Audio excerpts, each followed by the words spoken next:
ایک شخص آیا، یا رسول اللہ میرا باپ میرے پوچھے بغیر میرا مال خرچ کر لیتا ہے۔ آپ نے کہا بلاؤ۔ جب اسے پتہ چلا کہ میرے بیٹے نے شکایت کی ہے تو عرب کی شاعری تو مشہور تھی، انہیں دل دل میں کچھ اشعار پڑھے۔ جو آیا تو جبریل پہلے آ گئے، یا رسول اللہ اللہ تعالیٰ کہہ رہے ہیں آپ اس سے پوچھیں وہ شعر بتاؤ جو تیرے کانوں نے تو نہیں سنے، تیرے دل میں آئے تھے اور اللہ نے سن لیے۔ اللہ کے نبی نے فرمایا بھائی تیرا انشاءاللہ کیس سنتے ہیں، لیکن پہلے وہ شعر سناؤ جو تم نے تو نہیں کہے زبان سے پر اللہ نے سن لیے ہیں۔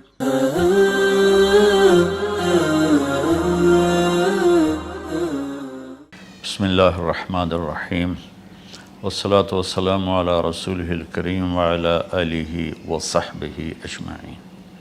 میرے محترم بھائیوں، بہنوں، دوستوں، بزرگوں، بچوں، بچیوں، جانے انجانے سب کو، اہل ایمان کو میرا السلام علیکم ورحمۃ اللہ وبرکاتہ۔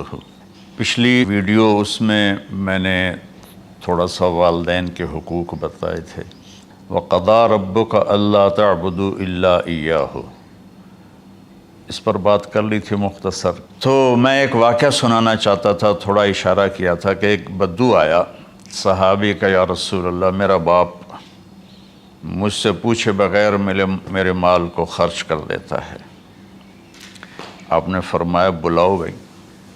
جب اسے پتہ چلا کہ میرے بچے نے میری شکایت کی ہے تو اسے بڑا دکھ ہوا، تو اس نے دل ہی دل میں چند اشعار پڑھے، زبان پہ ادا نہیں دل میں آئے۔ تو جب وہ مسجد میں انٹر رہا تو جبریل پہلے آئے بیٹھے تھے کہ یا رسول اللہ اللہ فرما رہے ہیں اس سے کہو کہ پہلے وہ اشعار سنائے جس کو اس کے کانوں نے نہیں سنا، لیکن اللہ نے من فوق عرش ہی سن لیا ہے، عرش کے اوپر اللہ نے سن لیا ہے۔ تو آپ نے اس سے ارشاد فرمایا کہ تمہاری بات ہم سنتے ہیں باپ بیٹے کی، لیکن پہلے وہ شعر سناؤ جو تیری زبان سے ادا نہیں ہوئے، تیرے کانوں نے نہیں سنے، تیرے دل کی گونج تھی اور تیرے دل کی آہ اور فریاد تھی جو دل ہی میں گھٹ کے رہ گئی، اسے اللہ نے سنا ہے۔ وہ کہتا ہے سناؤ۔ کہنے لگا یا رسول اللہ آپ کا رب ہر وقت ہمارے ایمان کو آپ پر زیادہ سے زیادہ بڑھاتا رہتا ہے، اس ذات کی قسم جس کے قبضے میں میری جان ہے۔ یہ چند میرے دکھ بھرے خیالات الفاظ کی شکل میں ڈھلے، لیکن میری بزم تصور میں ہی رہے اور وہیں دفن ہو گئے، باہر نہیں نکلے، میری زبان سے ادا نہیں ہوئے، میرے کانوں نے نہیں سنا، آپ کے رب نے سن لیا۔ آپ نے کہا اچھا بتاؤ تم نے کہا کیا تھا؟ تم نے کہا جی میں نے بچے کی جب سنی شکایت میری کی ہے تو میں نے کہا تھا غضوتک مولودا وعلتک یافعا تعل بما اجنی علیک وتنہل وإذا ضاقتک بالسقم لیلة لم ابت لسقمک الا ساہرا اتململ کأنی انا المتروک دونک بالذی ترکت به دونی وعینی تحملہ تخاف الرضا نفسی علیک وإنہا لتعلم ان الموت وقت مؤجل فلما بلغت السن والغایة التي الیہ مدى ما فیک كنت اؤمل جعلت جزائی غلظة وفظاظة كأنك انت المنعم المتفضل فلیتک ان لم ترع حق ابوتی فعلت كما الجار المجاور يفعل فأولیتنی حق الجوار لم تکن علی بمال دون مالک تبخل۔ میں ابھی ترجمہ کرتا ہوں۔ اس کا میرے نبی پر کیا اثر ہوا کہ آپ کے ٹپ ٹپ آنسو گر رہے تھے اور آپ کی داڑھی آپ کے آنسوں سے تر ہو رہی تھی۔ یہ اتنا فصیح کلام ہے کہ عربوں کو بھی پسینہ آ جائے گا ترجمہ کرنے کے لیے، تو میں تو عربی نہیں ہوں، لیکن یہ فخر تو حاصل ہے، بھلے ہیں یا برے ہیں دو چار قدم ہم بھی تیرے ساتھ چلے ہیں۔ کچھ عرصہ اہل علم کی محفلوں میں بیٹھے، کچھ زبان کی شناسائی ہوئی، تو میں اپنی کم مائگی کے ساتھ اس کا ترجمہ کروں گا۔ وہ کہتا ہے غزوتک مولودا وعلتک یافعا تعل بما اجنی علیک و تنحل، میرے بیٹے جس دن تو پیدا ہوا ہم نے اپنے لیے جینا چھوڑ دیا، ہوئے ہوئے ہوئے ہوئے، ہم تیرے لیے جیے۔ تیری ماں تجھے دودھ پلاتی تھی، میں تیرے لیے روٹی کے نوالے لاتا تھا، میری ساری کمائی پہلی اور آخری سب تیرے اوپر لگتی تھی۔ تجھے خوش دیکھتے تھے تو خوش ہوتے تھے، تجھے روتا دیکھتے تھے تو ہم روتے تھے۔ وَإِذَا ذَاقَتْكَ بِالسُّقْمِ لَيْلَةً لَمْ أَدْلِ سُقْمَكَ إِلَّا سَاهِرًا أَتَمَلْمَلُ، جب تو کبھی بیمار ہو جاتا تھا تو تیرے سرانے بیٹھ کر ہم ساری رات روتے تھے اور دعائیں کرتے تھے، یا اللہ ہمارے بچوں کو بچا لے، ہمارے بچوں کو صحت دے دے۔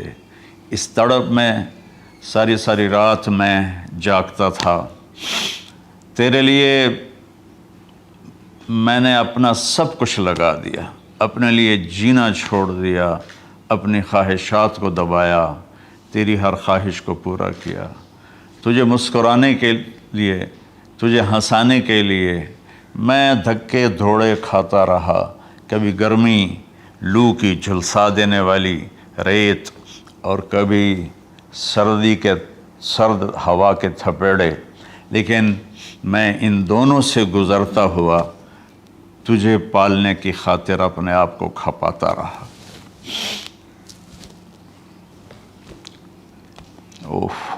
فلما بلغت السن والغایۃ التی الیہ مدی ما فیک کنت اؤمل، بیٹا میں نے اپنے ہڈیوں کا رس بھی تیرے اندر ڈال دیا، صرف کمائی نہیں، میں نے اپنے ہڈیوں کا رس تیرے اندر ڈالا، میں نے جو کچھ تھا تیرے اوپر قربان کیا۔ تجھے مسکراتا دیکھ کر میں اپنے غم بھولتا تھا، تجھے ہنستا دیکھ کر مجھے دکھ بھول جاتے تھے، اور پھر آہستہ آہستہ آہستہ میری ہڈیوں کا گودا، میری کمائی تیرے اندر گئی، اور تو ایک خوبصورت درخت کی طرح بڑھتا چلا گیا، بڑھتا چلا گیا، بڑھتا چلا گیا، بڑھتا چلا گیا، اور میری بڑھاپے نے کمر جھکا دی اور میں جھکتا چلا گیا، جھکتا چلا گیا۔ میرا خیال تھا کہ جیسے میں اس کی انگلی پکڑ کے چلتا تھا، اب میری باری ہے، یہ میری انگلی پکڑ کے چلے گا، جیسے میں اسے سینے سے لگاتا تھا، پیار کرتا تھا، جھولے جھلاتا تھا، باغ میں لے جاتا تھا، یہ ساری اس کی تعبیرات کے اندر داخل ہیں، الفاظ میں نہیں ہیں۔ تو مجھے خیال آتا تھا جب میں بوڑھا ہو جاؤں گا نا تو میرا بیٹا بھی مجھے ایسے ہی لے کے پھرے گا، میرا بیٹا بھی میری سنے گا۔ یہ 100 دفعہ پوچھتا تھا یہ کیا ہے، اور میں ہر دفعہ جواب دیتا تھا یہ ہے۔ تو اب میں بوڑھاپے میں اس سے بات کروں گا، یہ میری بات سنے گا۔ میں اس کو نوالے کھلاتا تھا، یہ مجھے روٹی کھلائے گا۔ میں اس کا انگلی پکڑ کے چلتا تھا، یہ میرا ہاتھ پکڑ کے چلے گا۔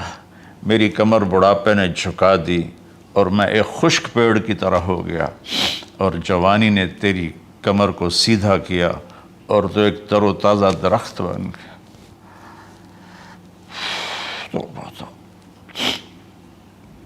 تو مجھے خیال آیا کہ میں نے 20 سال اس بچے کو پالا ہے، ابھی اپنی ماں اور باپ کو دیکھے گا، لیکن ایک دم اچانک کیا ہوا؟ فلما بلغت السن والغایۃ التی الیہا مدی ما فیک کنت اؤمل، جب تو اس عمر کو پہنچا جس میں ہماری امیدیں تیرے ساتھ لگ گئیں، ہمیں بڑھاپے نے بے آسرا کر دیا اور تیری جوانی نے تجھے ہمت دے دی، تو اب ہمارا خیال آیا کہ اب یہ ہمارے ساتھ وہی کرے گا جو ہم نے اس کے ساتھ کیا۔ لیکن کیا ہوا؟ جعلت جزائی غلظۃ وفظاظۃ کأنک انت المنعم المتفضل،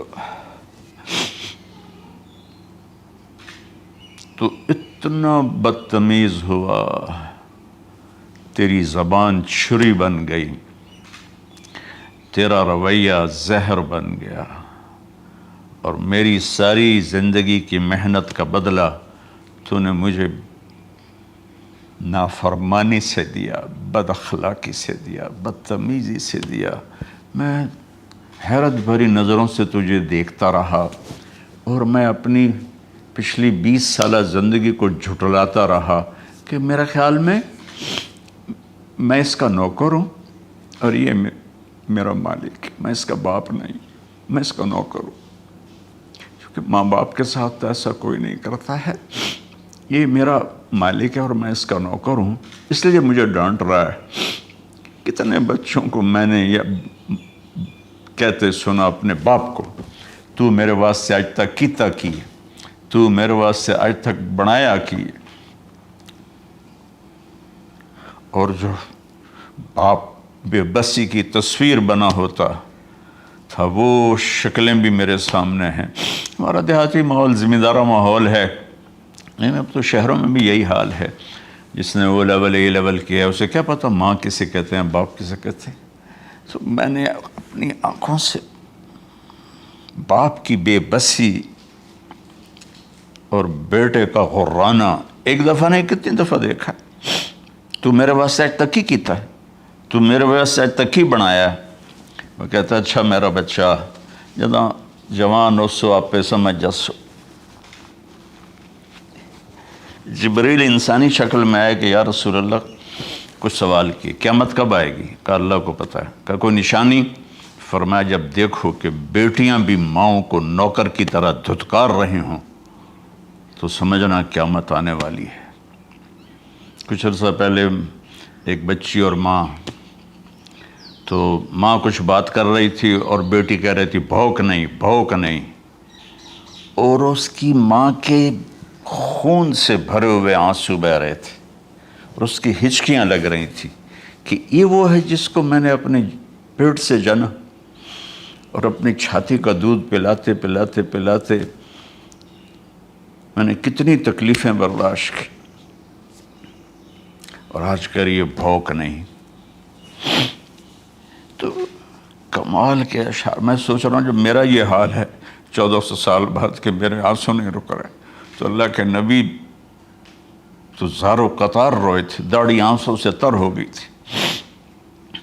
کہا بیٹا جب تو نے میری ساری زندگی کی محنتوں کا بدلہ بدتمیزی سے دیا، گالی گلوچ سے دیا، دھکے دے کر باپ کو گھر سے نکال دیتے ہیں، تو بیٹا میں یہ سمجھا کہ تو نے ایک خواب دیکھا تھا، تو نے ایک خواب دیکھا تھا کہ تو باپ ہے اور یہ بیٹا ہے۔ اصل حقیقت یہ ہے کہ یہ مالک ہے اور میں نوکر ہوں۔ پھر آگے کہتا فَلَيْتَكَ إِن لَمْ تَرَ حَقَّ أُبُوَّتِي فَعَلْتَ كَمَا الْجَارُ الْمُجَاوِرُ يَفْعَلُ۔ اچھا چلو بیٹا تو نے مجھے باپ تو نہ سمجھا، چلو ایک پڑوسی سمجھ لو۔ عرب میں پڑوسی کا بہت خیال کیا جاتا تھا، اور یہ عرب کی شان تھی کہ اپنے پڑوسی کو وہ عزت دیتے تھے جو اپنے گھر میں ایک دوسرے کو عزت دیتے تھے۔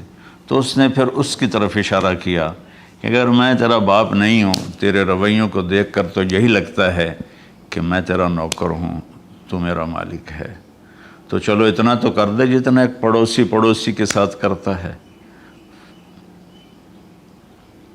فَأَوْلَيْتَنِي حَقَّ الْجِوَارِ وَلَمْ تَكُنْ عَلَيَّ بِمَالٍ دُونَ مَالِكَ تَبْخَلُ۔ تو پڑوسی پر تو عرب خرچ کرتے ہیں، تو بھی تھوڑا سا میرے اوپر خرچ کر دیتا اور تو بخیل نہ بنتا، اور میرے خوابوں کو چکنا چور کر دیا، میری امیدوں پر پانی پھیر دیا، میرے بڑھاپے کو ذلت اور رسوائی میں بدل دیا۔ اچھا میرا پتر جا خوش رہو۔ ماں باپ کہاں بد دعائیں کرتے ہیں؟ تو میرے نبی کی آنکھوں سے آنسو، یہ ساری داڑھی تر ہو گئی، تو آپ نے اس کے بچے کو گریبان سے پکڑا اور جھٹکا دے کر دھکا دے کر دفع ہو جا، انت و مالک لابیک، تو اور تیرا سب کچھ تیرے باپ کا ہے۔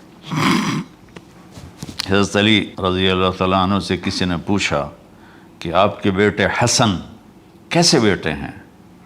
کہا حسن میرا وہ بیٹا ہے کہ جب میں چلتا ہوں تو میرے آگے نہیں چلتا، میرے پیچھے چلتا ہے۔